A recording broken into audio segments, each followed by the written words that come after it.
Hey guys, welcome back to the Frontline. I'm glad to be with you guys again this week. I hope everybody had a great week and is having a great Shabbat, and that I'm coming into the airwaves with you guys in a great space, because I certainly am in a great space. Um, I've been helping a friend this week, and that always leads to good feelings. I hope this cat don't come over here crying, guys. Her mom just left, and I always got an animal in the background, don't I, guys? That's a good thing. You guys don't know, but I saved 3 animals this week. Kid you not. Uh, First was a dog, had an eye wound. And the thing about this dog is she's got one blue eye and one black eye, and her brown eye was the one that was damaged, and I saved that.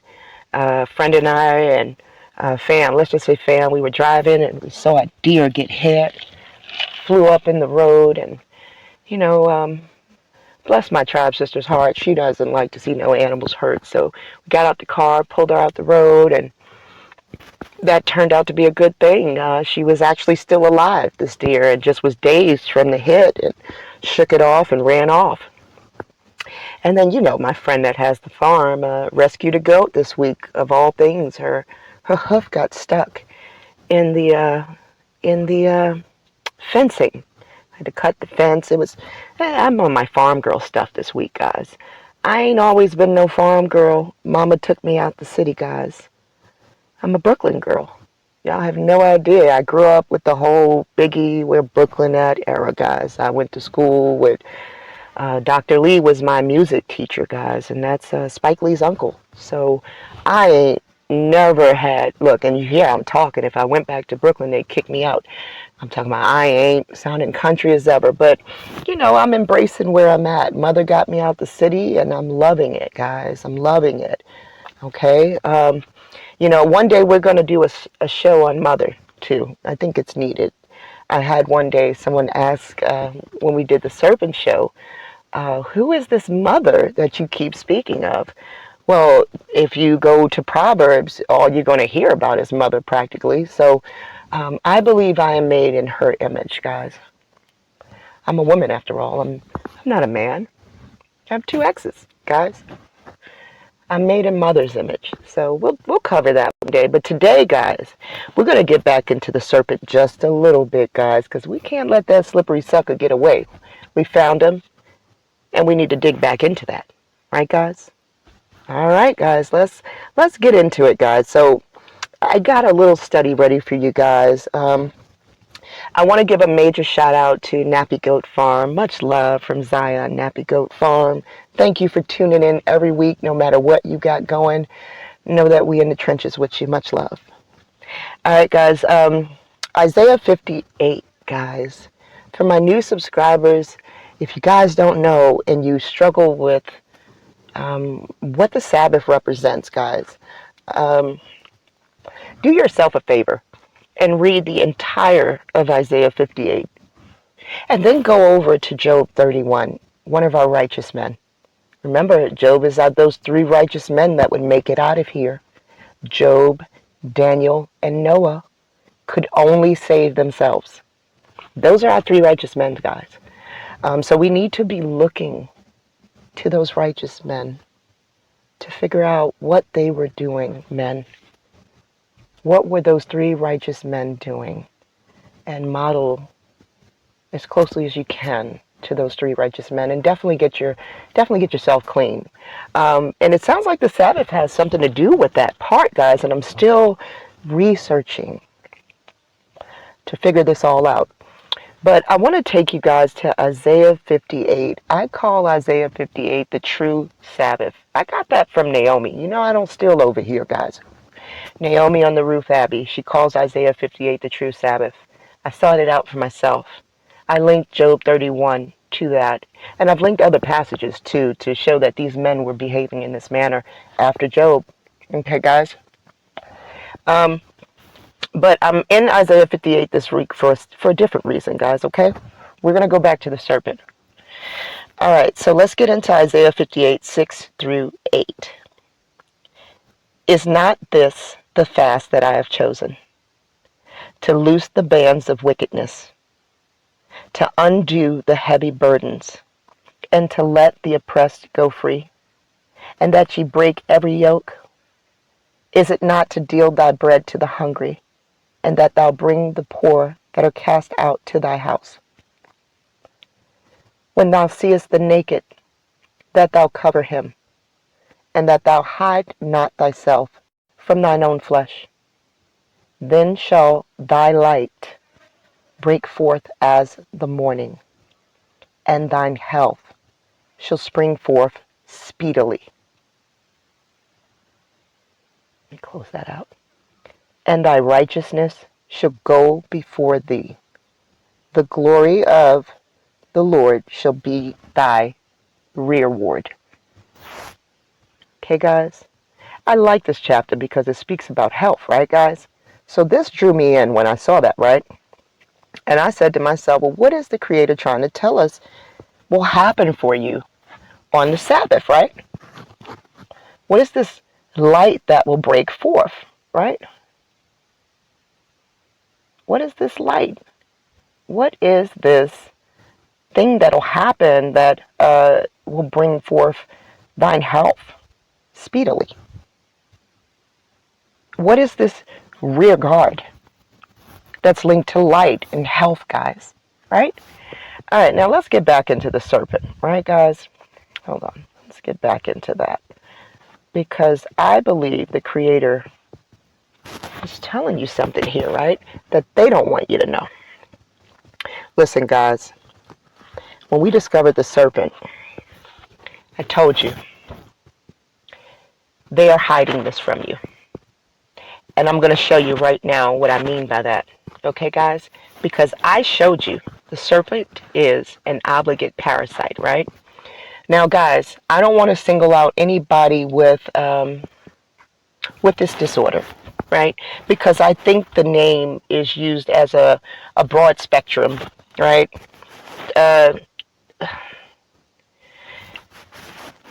It's going to say herpes, right, guys? But remember what we read under virus. They're placing the herpes brand on any inflammation, any skin inflammation. So this is not to single out anybody, guys. If you're walking around with any skin inflammation, according to the definition of herpes, that's herpes. Okay, guys? Do I think every skin inflammation is herpes per se or the herpetic virus family? No. But according to their definition, every herpetic virus, every skin inflammation is herpes, according to the ancient definition. Okay, guys? So I'm going to use herpes here just per se, guys. Okay? Because it is a virus, and this is the one that was linked to the serpent, but it isn't the virus it is today, I believe. Okay? I believe any inflammation virus, chickenpox, shingles, and even cold sores would be deemed herpes under the title herpes. Okay, guys? So we're only using herpes for the fact that that's what was in the etymology. Okay, guys? All right. Anybody suffering from this disorder, my heart goes out to you. I'm completely, I'm trying to help. Okay, guys? So stick with me. Don't feel exposed. All right, guys, because we're all walking around. Let me tell you something. Epstein-Barr is considered a herpetic virus, and 95% of the population has Epstein-Barr. It's actually dormant, and we're going to cover that a little bit today, too. I don't want this episode to be too long, but it may have to be a little longer than typical, okay, guys? Because we got a little bit of a lot to cover, not necessarily, so stick it out. All right, I'm going to show you, though, how they're trying to desensitize you.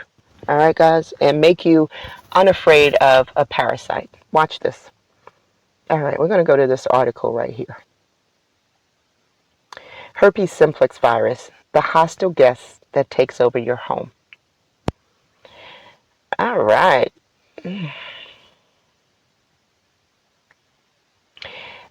Herpes virus, right?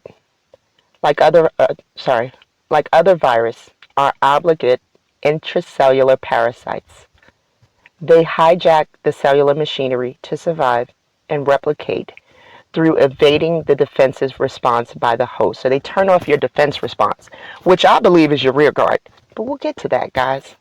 Somehow this virus gets into your DNA and turns off your defenses, guys. It's like it goes in there and puts any guard you had up to sleep. Okay? I'm talking about like behind the head like to sleep. This is what this virus is doing. All right, let's keep going. We're right here. The viral genome of herpes simplex viruses contain viral genes, the product of which are destined to exploit the host's apparatus for their own existence. Cellular modulation begins for the very entry point itself. So what they're saying is, from the very entry point, this virus, this parasite, is changing things. From the very entry point. It hasn't waited to guide you. That's why when you have a virus like this, that inflammation will keep coming to that same spot, because that is the entry point of which that parasite came into you. Okay? That's why you keep getting that scab or that sore in the same spot. All right, guys. All right. The two main gateways that virus has to penetrate are cell membrane and the nuclear membrane. Changes in the cell membrane are triggered when the glycoproteins of HSV interact with the surface receptors of the host cell.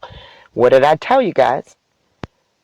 And from here, the components of the cytoskeleton take over. All right? This virus just does what it wants. It gets in there and it's turning stuff on and turning it off. But look how this article is very clear right from the gate. It's an obligate intracellular parasite. And then it's telling you they hijack. They're telling you what this thing does to you guys.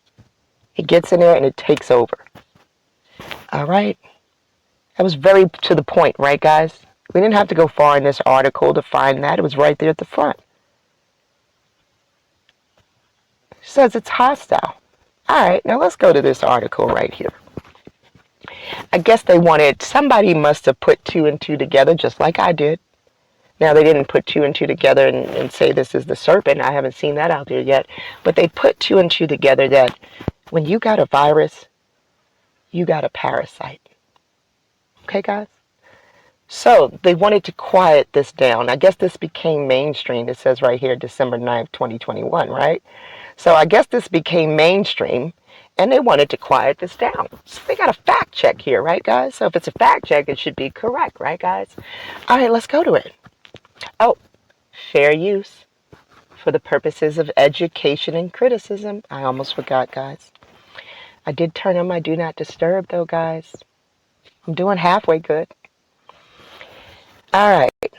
Fact check. Herpes STD caused by viruses, not a parasitic worm. You see the sentence right here, guys.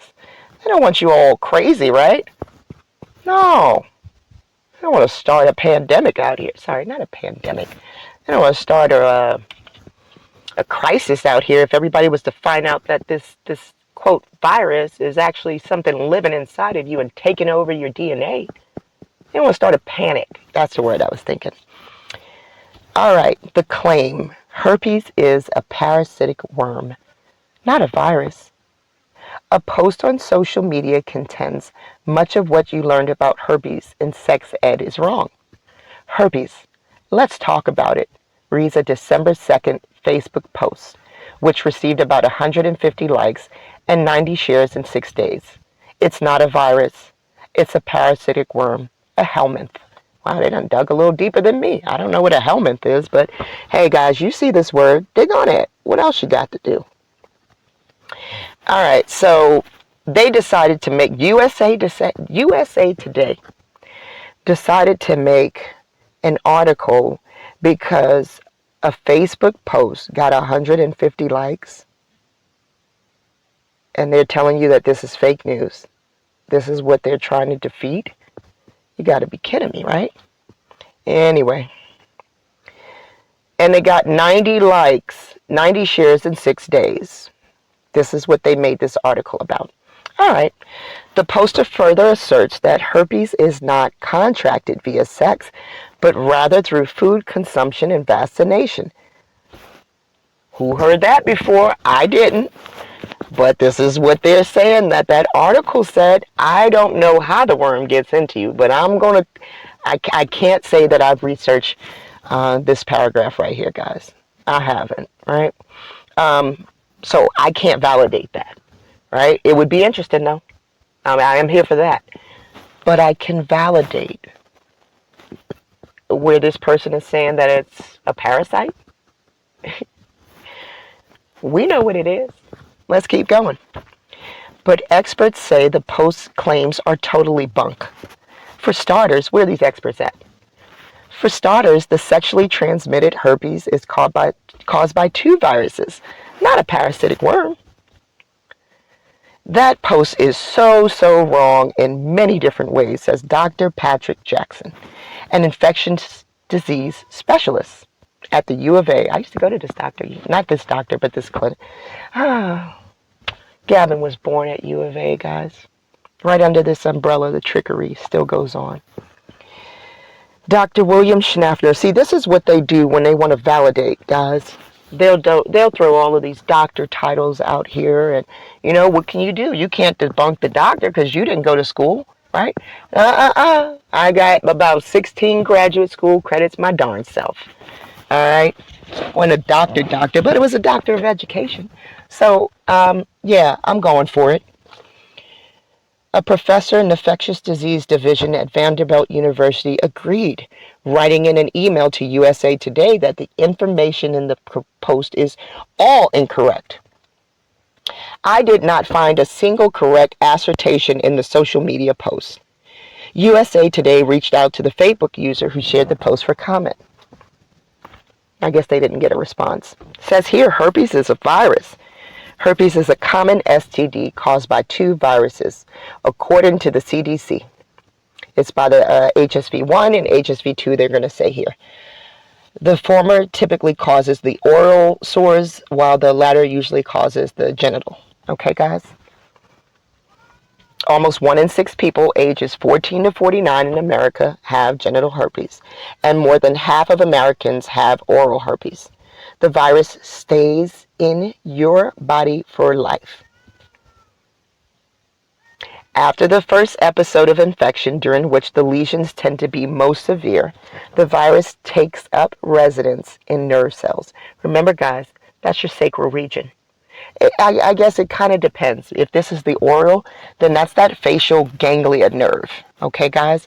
If this is the genital, I see it gaining entrance through that sacral region. That's your sacred region zone area in your spine, guys. This thing is coiling up around your spine. I showed you that picture on my first page here that it reminds me of, guys. This reminds me of the virus. Coiled up in your spine. All right. It says after the first episode of infection, during which the lesions tend to be the most, they take up residence in your nerve cells. People can have recurrences of these lesions, and repeat episodes can be triggered by physical or psychological stress. Okay? But they just want to put you at ease. They don't want you to believe that this is saying right here. Look, they're gonna stand their ground right here. You cannot get herpes from vaccines nor from food unless someone has chewed it for you first. Well, isn't that great? Herpes is not caused by helminths, which are worm-like parasites. Examples of helminths are tapeworms and roundworms. Jackson said, okay, so what they did was they found a little gray area of which they could exploit. So this individual that put this, they actually put an intracellular parasite, but because they put worm, they're going to exploit that worm, and because they put helminth, they're going to exploit that. And they're going to tell you, oh, it's not like a tapeworm or a roundworm, because I guess a helminth is a classification for a tapeworm, sorry guys, or a roundworm. So they're operating in gray area. I see these tricky people and what they're up to. Okay, so yeah, down here they're going to tell you that a helminth is an intestinal infection, okay? But they know that the author of that Facebook post was 50% correct, right? Let me go back up to it. Yeah, he's 50% correct. He says it's a parasitic worm. It's a virus. Well, okay, so yeah, he's got 2 errors here. He said it's not a virus. I see what he's saying. He's right. It's a parasite. But to say it's not a virus is to allow them to have that slippery. It's a slippery slope, guys. It's wordplay. All right, guys. We know a virus is a parasite. Okay, guys. We know that right here. So these tricky people are going to tell you herpes is a parasitic worm, not a virus, and they want to dispute that and tell you that the claims are totally bunk. Okay? No scientific evidence to support this. Okay? They're just saying it. All right, so let's get back to the science, because a minute ago, we just read that it is a parasitic worm, right? Right here. They told us. Who told us this? Let's go to it. The National Institute for Health told us that. Look at it, guys. I'm not even waiting for that to open. They told us it. Let's go to some other people and see what they're saying. We're gonna back this up, guys. Let's look at it in a simplified view.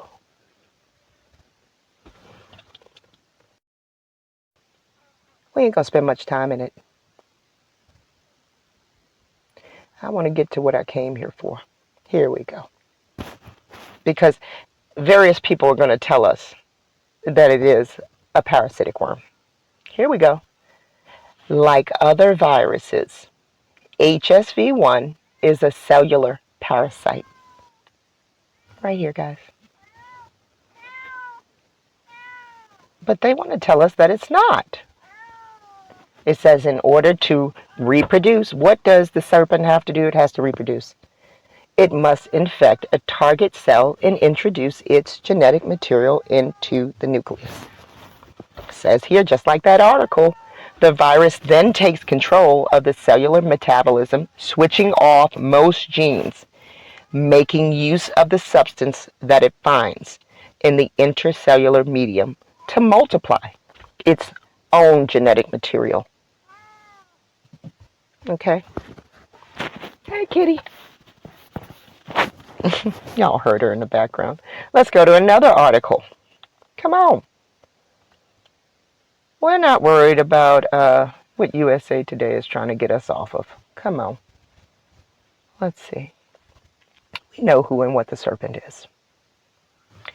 Right here. We ain't even got to go far, guys. I just wanted to get a few good articles, right? These are medical. This is the AMBOSS Medical Knowledge Library and Clinic Resource.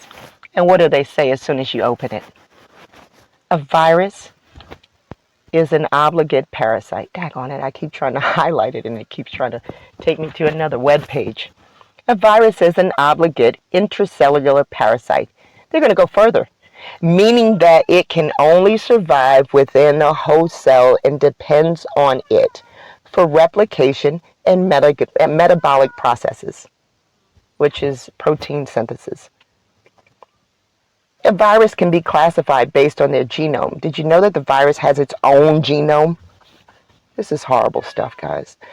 I don't want to be kept up at night, so I won't dig too deep into that. I just want to show you guys something here. I think the reason they don't want people to know this, I mean, the obvious reason is they don't want to make you connect the dots that this is in fact the serpent. It's eating you from the inside out, and it's reproducing inside of you. Okay? But for obvious reasons, which you guys, I've been telling you about the herpetic viruses, that they have an ability to lie dormant, and then it morphs into a different said virus later on in life, which is called the shingles, guys. You know, that word dormant is to sleep. You know, anybody been to college? You stayed at a dorm, you slept there. It was the dormitory. So dormant is to sleep, guys. There is, I can only call it what I'm going to say, a monster worm inside of you, waiting for you to turn 55 or however old you're going to turn, guys. And that's a problem. Right, guys? That is a problem. What is that? What is waiting for me to turn 55, guys, and make me cry? Like I heard my neighbor crying through the wall. Sorry, we weren't even attached. We weren't even attached. He was in his home, and I was in my home. But I could hear a grown man cry. And he had developed shingles, guys. What is waiting for us to turn 55 for all the 95% of the population that has Epstein-Barr? Let's read what that's like.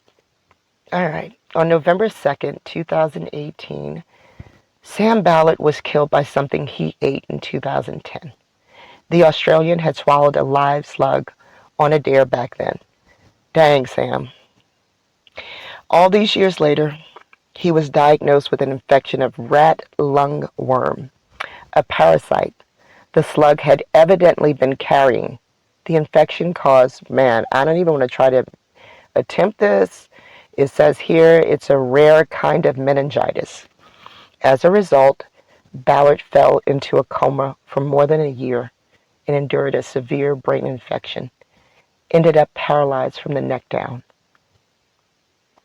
Although Ballard survived for 8 years, after the initial infection, symptoms apparently developed quickly.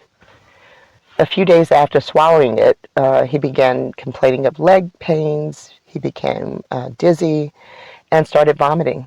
It would have been entirely possible for the infection to lie dormant all this time, though.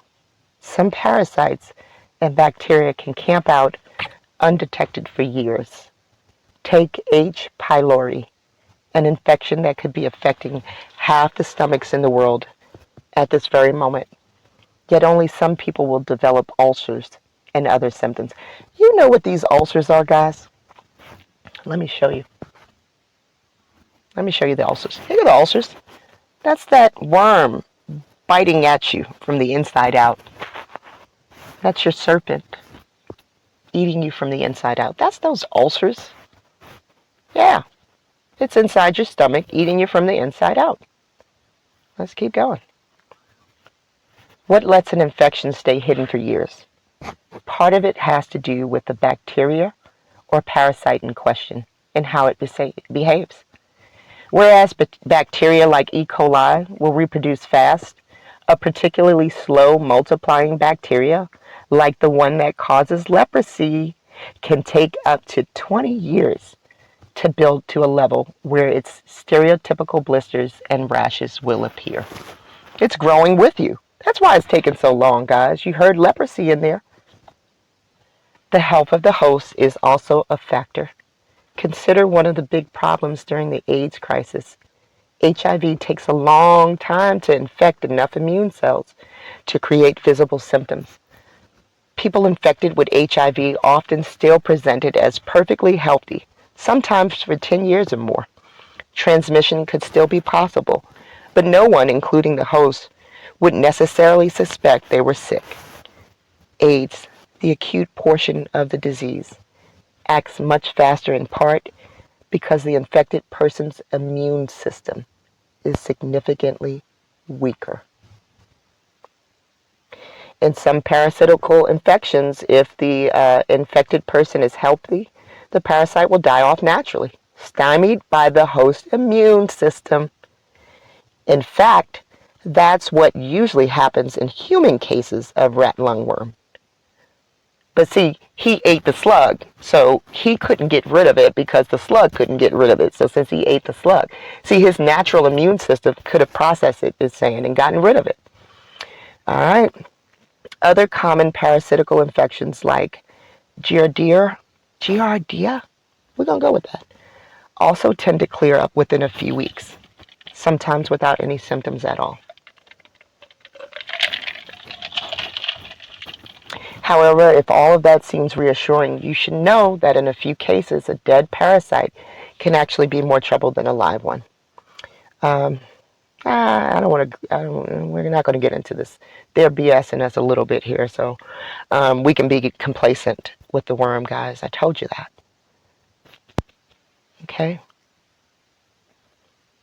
But wait a second. Before I go into that, guys, I want to show you what he said. He said with a proper immune system, right, guys? What did our Torah tell us when we opened up? That if you practice Isaiah 58, right? What did it say? Then shall thy light break forth as the morning, and thy help shall spring.